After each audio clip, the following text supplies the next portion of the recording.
So guys நம்ம இப்போ வந்து ஸ்டார்ட் பண்ணலாமா? ஓகே, ஃபர்ஸ்ட் நான் வந்து இதோட அவுட்புட்டை மட்டும் உங்களுக்கு ஷோ பண்ணுறேன். ஸோ அதுக்கப்புறம் நம்ம வந்து இதை வந்து ஸ்டார்ட் பண்ணலாம். ஓகே ஓகே ஸோ நேற்று நம்மளுக்கு பார்த்தீங்க அப்படின்னா இந்த இடத்துல தான் எரர் இருந்தது, நிறையா பேருக்கு பார்த்துருப்பீங்க.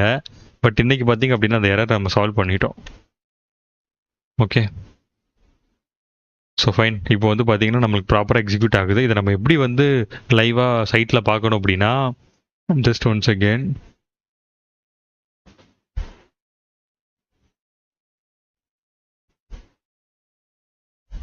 ஓகே இதெல்லாம் க்ளோஸ் பண்ணிக்கிறேன். ஒன்ஸ் அகெயின் ஒரு இது மட்டும் எடுத்துக்கிறேன். ஓகே இதில் வந்து பார்த்தீங்க அப்படின்னா லோக்கல் ஹோஸ்ட் 8080 வந்து போர்ட்டில் தான் நம்மளுக்கு ரன் ஆகும். ஓகேவா, 8080/user data. ஸோ இப்போ பார்த்தீங்களா, ஸோ இங்கே நான் என்ன டேட்டா கொடுத்துருக்கணும் அது லைவாக நம்ம பார்க்க முடியும்.